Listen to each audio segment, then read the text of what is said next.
Marla Martinson and Karen Dahlman. The Women of Ouija coming. So you guys, we are so happy to be back. We haven't done any videos in a while, and we've got some real good topics for you.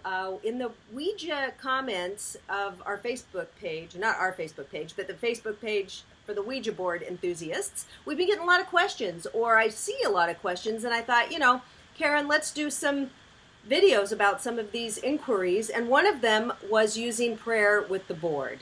So, Karen, tell us what you think about using prayer with the board. Do we need to pray before or after or during, and what's the deal with prayer and the board? Well, you know, I think prayer is always good any time during your life. Anytime you put a vibration out there that's positive, you're going to be met back with the same kind of positive vibration back. It actually shifts your vibration, but it shifts the way you feel about life. It shifts the way you feel about things you're doing. It can shift, even help somebody else shift. So absolutely, yes, if prayer is important to you, and I do suggest establishing the vibration before you start a session, and prayer is probably the best way to do it. Mm-hmm. I do a prayer / ritual / invocation where I call upon the energies, and I also say I give thanks. And so one of the things about prayer that I like to include is always being gracious and having a sense of gratitude for the work we're getting ready to do, and also the work that we did do. So yes, prayer, and what my spirit guides tell me about it is they said, yes, you don't need to do anything just to work with us. You've been working with us for such a long time.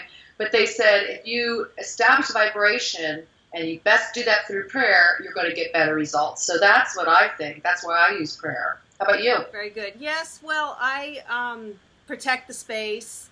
And I don't always. It's so funny because for a while I was really being careful about it. But I can just jump on the board and my angel mirth comes on, you know. So I'm not really nervous about it. But I will always give thanks as well. And, you know, yeah, I think prayer is beautiful. Saying an invocation, always giving thanks. Don't just jump off the board when you're done. Say thank you sincerely to the guides and the people who have come through, and then make sure you close that session. And I think you're good to go. But yeah, prayer is wonderful.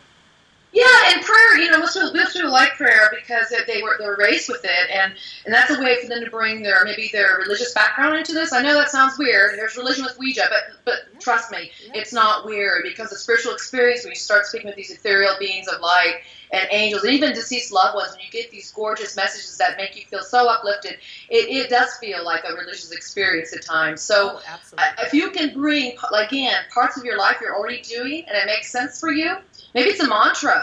Yeah. Maybe you just I like having my crystals. You know, that helps me. It helps me focus. This is my new one of my new channeling crystals. Oh, beautiful. Isn't that wonderful? Got this in Brazil. So, you know, it's just important to not see your Ouija work so compartmentalized that's outside of your life. It really should be integrated into it. And prayer is a great way to start because, like as Marla mentioned, you know, she opens and closes the session. So do I. And it gives you a way to open it, and it also gives you a way to close it. Yes. It's just a way, again, to establish the vibration. It's not because we're fear-based or we need protection. Woo! It's because we want to set that vibration and establish the communication. So that's why we use it. All right. I hope that answers your question. Thanks, Karen. You're welcome.